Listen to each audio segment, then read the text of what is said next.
Now, before I forget, I'm going to do a close up of your eye, so it'll be weird. I'll go straight. Okay. Where should I look though? At you? Look in the camera. Okay. Look into the lens. Yeah. Kind of closure. I think the daughter insists. Okay. Yeah. So there are also these moments, but most of the book is just like hopelessness.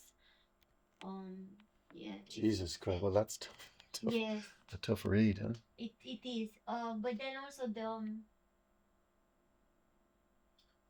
just like it's easier to like the story like told from a Palestinian point of view. You know, it's so like even the Israeli soldiers like they appear, but it's like they're more like I guess how the Palestinians are, you know, in the Yeah. Israeli narrative, they're more like just some people you don't really understand Mm. for some of the book, some parts of Yeah. the Yeah. book. Yeah.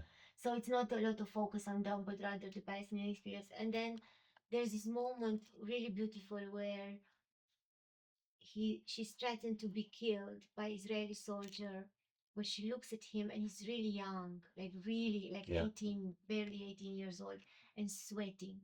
So he's afraid, he's nervous, and Yeah. Yeah. he doesn't kill her. And so there is this kind of little hopeful moments where you know he realizes that this is wrong. Like why would Yeah. he do Yeah. Yeah. that?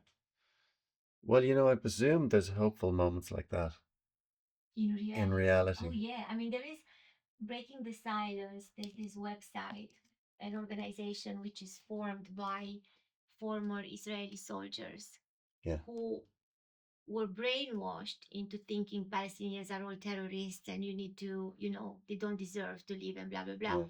And then there's this one guy who tells this beautiful story. He goes into like the house of a teacher, a Mm. Palestinian, and his wife and the kids.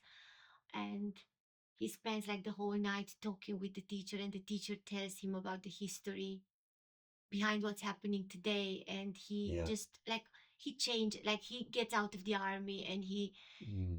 he starts like associating with other soldiers. And then there's another soldier who says, like all of a sudden, I found myself pointing a gun at a kid, like 5 year old or 3 year old, Yeah. Yeah. Yeah. at night in their own home, and I realized like there's something very wrong with this. Like Yeah. how, like why am I doing this? Yeah. Yeah. So there are lots of yeah.